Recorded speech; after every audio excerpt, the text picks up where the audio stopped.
രണ്ടാമത്തെ ദിവസം ക്യാംലൂപ്സിലേക്ക്. Harrison hot സ്പ്രിംഗിൽ നിന്നും രാവിലെ 11 മണിക്ക് മുൻപ് തന്നെ ചെക്ക് ഔട്ട് ചെയ്യണമായിരുന്നു. സാധാരണ രാവിലെ മിക്ക ഹോട്ടലുകളിലും ബ്രേക്ക്ഫാസ്റ്റ് ഉണ്ടാവാറുണ്ട്, എന്നാൽ ഞങ്ങൾ നിന്ന ഹോട്ടലിൽ ബ്രേക്ക്ഫാസ്റ്റ് ഉണ്ടായിരുന്നില്ല, അതിനാൽ പുറത്തുനിന്നും കഴിക്കണമായിരുന്നു. ബ്രേക്ക്ഫാസ്റ്റും കഴിഞ്ഞു 11 മണിക്ക് മുമ്പ് തന്നെ ഞങ്ങൾ ക്യാംലൂപ്സിലേക്ക് യാത്ര തിരിച്ചു.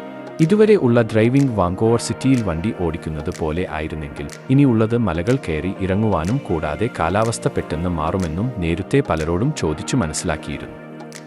ഏപ്രിൽ അവസാനം വരെ ക്യാംലൂപസ് കെലോണയിൽ പോകണമെങ്കിൽ വിന്റർ ടയർ വേണമെന്ന് കേശുവിൻ്റെ വയലിൻ മാസ്റ്റർ മിസ്റ്റർ കബോക് പറഞ്ഞു.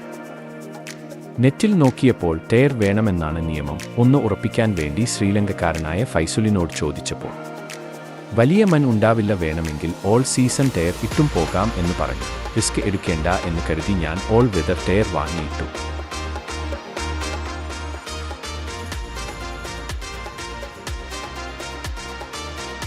സ്പീഡ് ലിമിറ്റ് 120 കിലോമീറ്റർ എന്ന് എഴുതിയിരുന്ന മഞ്ഞു വീണുകിടക്കുന്ന റോഡിലൂടെ 100 കിലോമീറ്റർ വേഗതയിൽ 1 മണിക്കൂറോളം വണ്ടി ഓടിച്ചതിന് ശേഷമാണ് മഞ്ഞിന് കുറച്ചു ശമനം വന്നത്. ഇതിനിടയ്ക്ക് ഞങ്ങളെ ഓവർടേക്ക് ചെയ്തു പല വാഹനങ്ങളും കടന്നു പോകുന്നുണ്ടായിരുന്നു.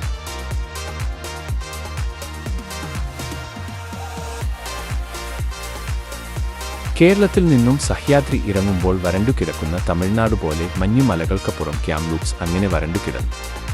പരന്ന റോഡുകൾ, കണ്ണിന് ഒട്ടും കുളിർമ നൽകാത്ത കാഴ്ചകൾ എല്ലാവരെയും മടുപ്പിച്ചു തുടങ്ങിയിരുന്നു.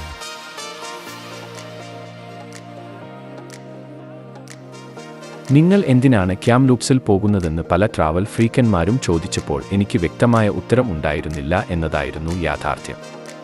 ക്യാംലൂപ്സിൽ എന്തു ചെയ്യും എന്ന് ഇപ്പോഴും ഒരു ഐഡിയ ഉണ്ടായിരുന്നില്ല.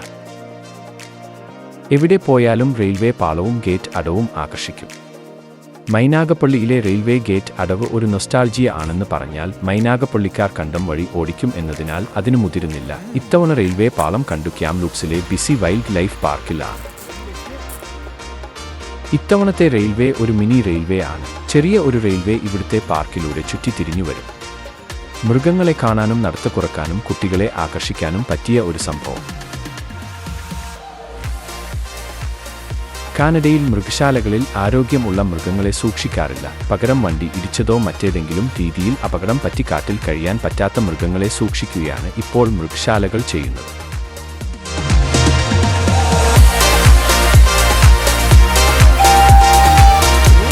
ഇനിയുള്ളതെല്ലാം ബിസി വൈൽഡ് ലൈഫിലെ കാഴ്ചകളാണ്. അതിൽ ഞാൻ വോയിസ് ചേർക്കുന്നില്ല, എല്ലാം കണ്ടു മനസ്സിലാക്കിക്കൊള്ളൂ. ബിസി വൈൽഡ് ലൈഫ് കഴിഞ്ഞ് ഞങ്ങൾ ഒരു റിവർ വാക്കിന് പോയി. കരുനാഗപ്പള്ളിയിൽ അഴീക്കലിൻ്റെ മറ്റൊരു വെർഷൻ. അതിൻ്റെ ഡീറ്റെയിൽസ് അതിൻ്റെ ബെറ്റിൻ്റെ കൂടെ ചേർക്കാം.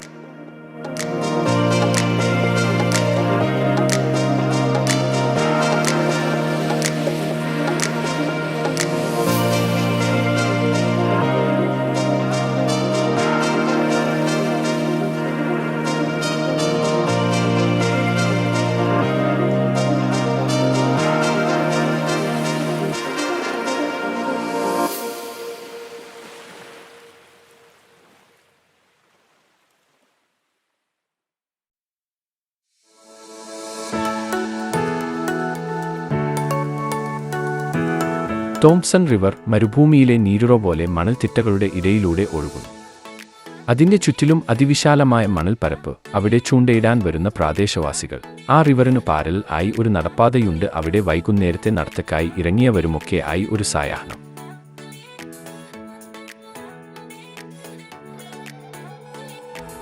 അങ്ങനെ ഒന്നും ചെയ്യാൻ ഇല്ലാതിരുന്ന ക്യാംലൂപ്സിൽ ഒരു ദിവസം സ്പെൻഡ് ചെയ്തതിനു ശേഷം കേശുവിൻ്റെ ഫേവറേറ്റ് ഡോമിനോസ് പിസയും വാങ്ങി ഇന്നത്തെ ദിവസം അവസാനിപ്പിച്ചു റൂമിലേക്ക് തിരികെ പോയി.